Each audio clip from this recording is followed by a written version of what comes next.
So, good day. I usually start these things off by saying, it's a good day or a tough day. Today was a good day, and I don't know that's completely how we would have liked to have scripted senior day. But that said, Esme with the win in the circle and Megan Loftus going 4 for 5, our two seniors having really special days on this senior day, on their last game on this field, I think is pretty special. Walk-off walk, we'll take it. Any kind of walk-off win we'll take. Just a gritty battle against a really, really strong ULM team. They've done a great job of just assembling a great group of players and talent. It's either going to be the 1 seed or the 2 seed, I would almost guarantee, going into the conference tournament. So that makes a statement for us. We know that we can play with anybody in this league. Yeah, 2 extra inning games against ULM. Tell me just kind of the mindset going into this game, knowing that you guys already kind of played one of those longer games just with this team. Right. I mean, it's exactly right. 2 extra inning games against ULM, the likely 1 or 2 seed in our conference tournament, just shows and gives confidence to our players that we can play with anybody in the conference. The wins and the losses in conference play, just hasn't been where we wanted it to be.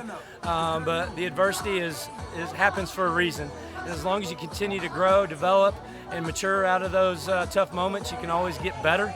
And this is one of those moments this weekend, even of itself, I think the resiliency and the grit that we showed this weekend come out on top here in this last game was a big deal.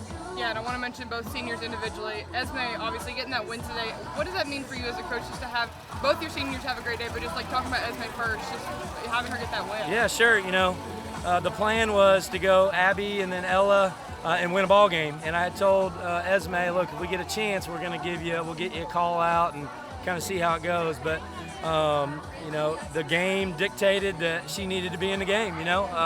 So it was really, really neat to see her pitch the 2 innings and get the win. And I feel like something is going to happen to me with that smile on Caleb's face. But just really a neat outing for Esme.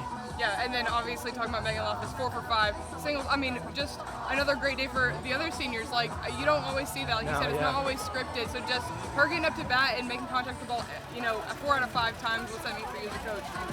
It's special, and it's special for me because I know how special it is to her. And Esme in the circle we talked about, but Megan is just the sweetest kid, and it could not, a young lady, I should say, and it couldn't happen to a better young lady.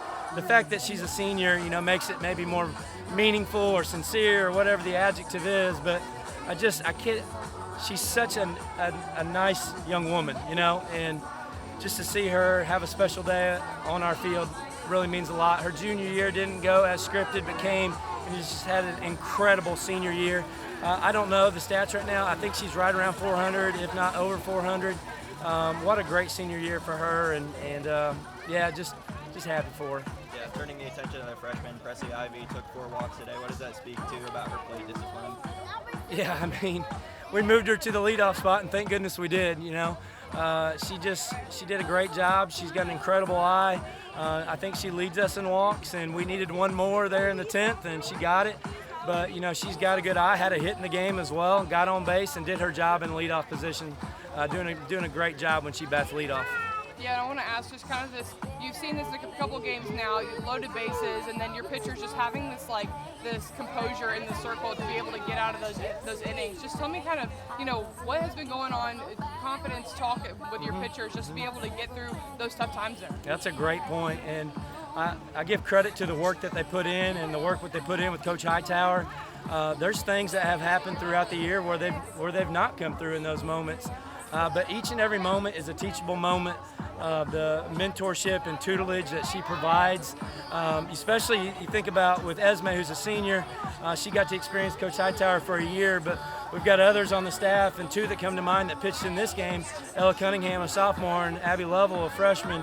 The special bond that I see, the growth that I see day in and day out, early in the year, and then the practices, the design of practices and the bullpens that she puts them through, gets them ready for moments like this in games. And Ella showed today, in bases loaded, down 3-0, come out and talk to her and ice water in her veins, and then ends up getting out of the situation. And I give a lot of credit not only to Ella but to my pitching coach, Coach Hightower.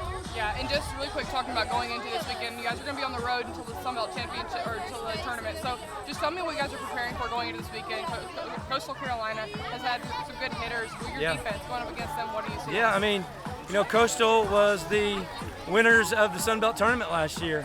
It's a storied program. They're very, very talented. They haven't won as many conference games this year as they did last year, but they're going to be fighting to get into the playoffs. So it's going to be a very meaningful series for them. There's going to be a lot of scoreboard watching the last weekend. So we're going to get some rest tomorrow. I told them try not to think about softball on Monday.